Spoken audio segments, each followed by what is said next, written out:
Muy buenas a todos. Continuamos con el tema uno. En este caso vamos a presentar una serie de tipos de aprendizaje profundo.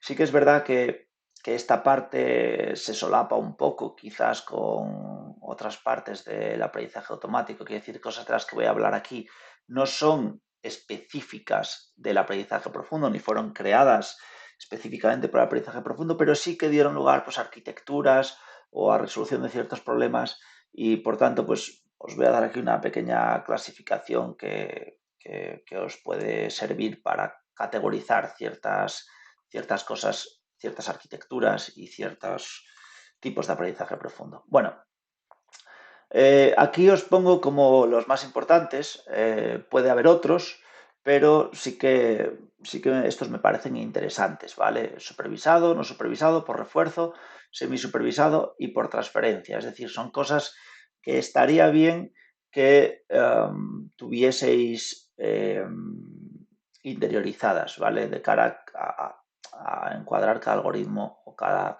arquitectura, en caso de aprendizaje profundo, donde va. Aprenderemos, obviamente, arquitecturas eh, para cada uno de estos tipos durante el curso. Bueno, aprendizaje supervisado. No me voy a meter mucho aquí, qué es el aprendizaje supervisado, pero obviamente tenemos redes de aprendizaje profundo destinadas a aprender problemas supervisados en los que obviamente tenemos un conjunto de datos que la clave está en que es etiquetado. Puede ser de imágenes, puede ser un conjunto de audios, puede ser lo que sea. Problema del aprendizaje supervisado, ya sabéis, es que necesitamos la etiqueta. Etiquetar conjuntos de datos suele ser una tarea muy cara, ¿vale? Porque hay que hacerlo generalmente a mano, aunque ahora pues se puede hacer, hay ciertas técnicas para hacerlo de manera automática utilizando otros modelos, pero bueno, en la base es un proceso manual, caro, y aquí tratamos simplemente de aprender un modelo que sea capaz de, a partir de un ejemplo, de una X, por decirlo así, un ejemplo sin etiquetar, darnos la etiqueta, ¿vale? Ejemplos de esto puede ser problemas de clasificación, cualquiera que conozcáis, regresión, detección de objetos, etcétera, etcétera, ¿vale? Hay muchísimos ejemplos de aprendizaje supervisado, sabéis perfectamente lo que es esto, no me voy a enrollar más. Bueno, aprendizaje no supervisado, muy interesante en el campo del aprendizaje profundo porque tenemos ciertas redes que son capaces de atacar este tipo de problemas y aquí la clave está en que tenemos datos, ¿vale? Pero sin etiqueta. Esto es muy interesante porque obviamente la mayor parte de los datos que existen, digamos, en Internet o datos que podemos usar, conjuntos de datos inmensos que no tienen etiqueta. Entonces, desarrollar técnicas que sean capaces de explotar estos datos, pues es muy interesante, muy interesante. Entonces, ¿cuál es el objetivo en este tipo de aprendizaje? Pues generalmente descubrir patrones o estructuras o incluso tratar de crear representaciones en otro espacio, es decir, tenemos la entrada, que puede ser, imaginaros, una imagen, y a partir de ahí procesarlo con una red y que ésta cree pues un vector con una representación, que llamamos una representación latente, en otro espacio de esa imagen. Eso puede tener muchísimas aplicaciones, ¿vale? Muchísimas aplicaciones. Por ejemplo, el tema de la generación de imágenes trabaja con este tipo de representaciones latentes, añadiéndole luego cierto ruido para generar otras imágenes a partir de esas representaciones que sean diferentes y a las diferentes, pero con cierta relación a la imagen original.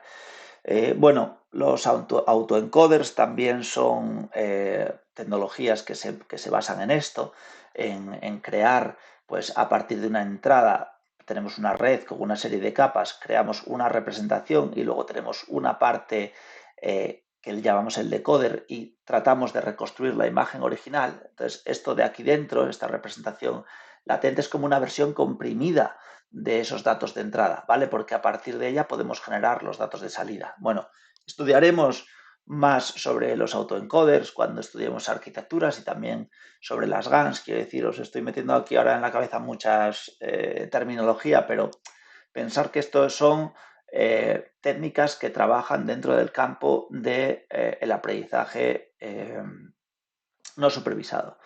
También, por ejemplo, para el agrupamiento de datos, es decir, tenemos un conjunto de datos sin etiquetar y queremos hacer grupos que se parezcan. Esto lo llamamos clustering, ¿vale? Ya sabéis seguro lo que es, pero bueno, también se puede resolver con redes neuronales profundas.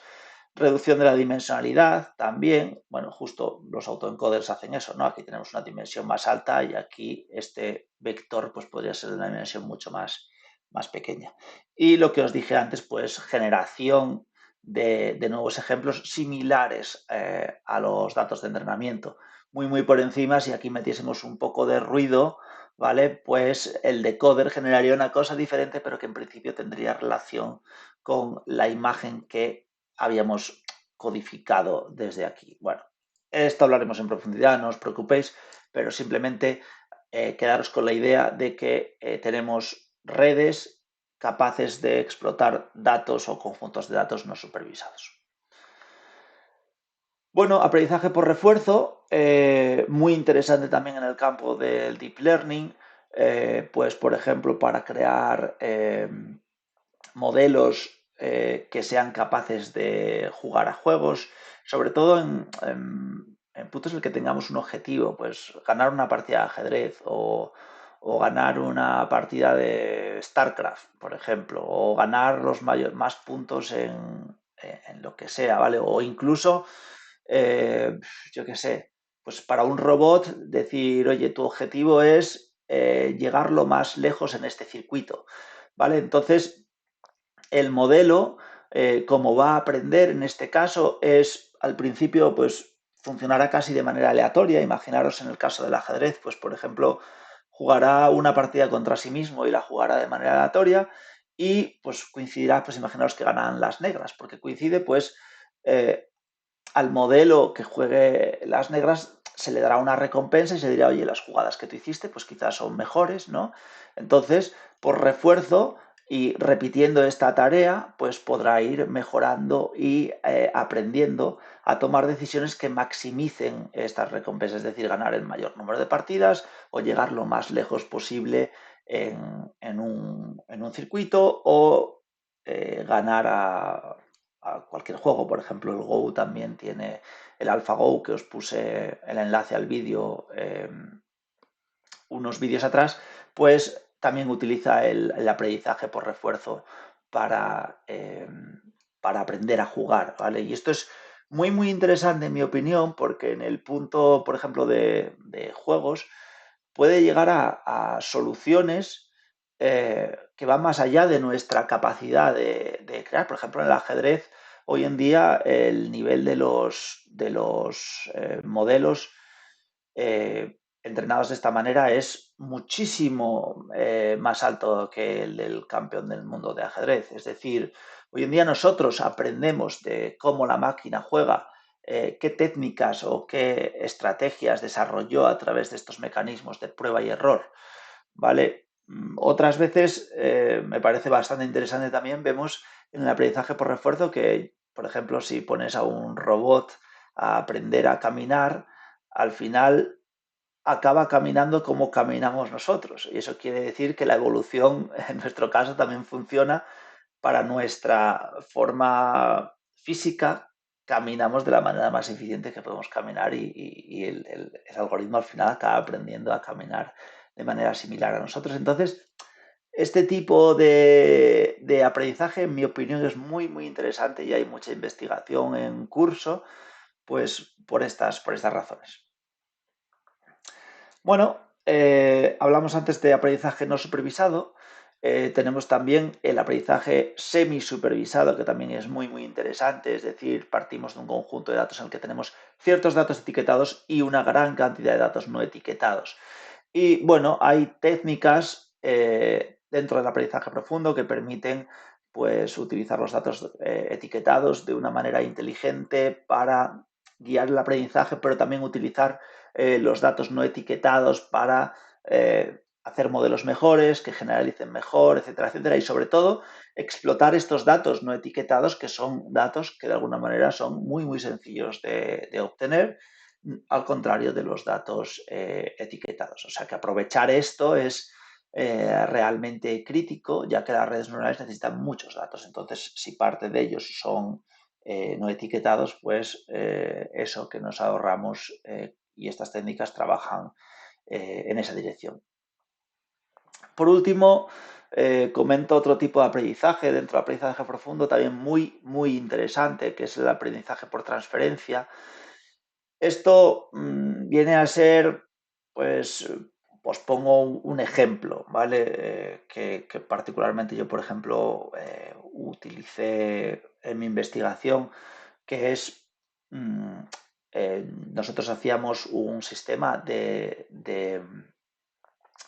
clasificación de organismos de plancton y pues una de las técnicas que utilizamos era este transfer learning que se llama en inglés, que es utilizábamos un modelo entrenado en ImageNet, el dataset que os puse cuando os hablé de la historia del aprendizaje profundo, y lo que hacíamos era hacer fine tuning, es decir, hacer un ajuste fino a las imágenes de plancton y veíamos que realmente utilizando las características aprendidas por el modelo, esos patrones que aprendía en ImageNet eran transferibles a imágenes de plancton que son totalmente diferentes a imágenes de coches, de perros, de gatos. Entonces, quiero decir, esto es muy interesante porque realmente tienes que etiquetar menos datos de la tarea objetivo y puedes utilizar ya modelos ya entrenados que pues toda esa capacidad de procesamiento no necesitas entrenar el modelo de cero.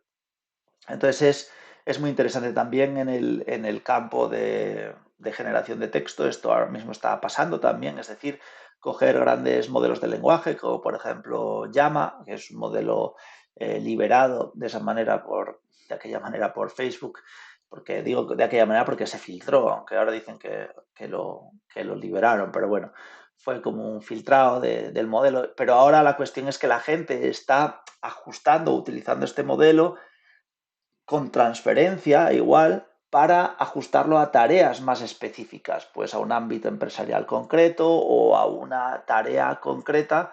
Y esta transferencia de datos es muy, muy interesante porque reduce la necesidad de la potencia de cálculo necesaria para hacerlo. No necesitamos miles de GPUs y tampoco necesitamos esa cantidad de datos porque se nutre del aprendizaje previo y necesitamos entonces menos datos para llegar a soluciones muy buenas.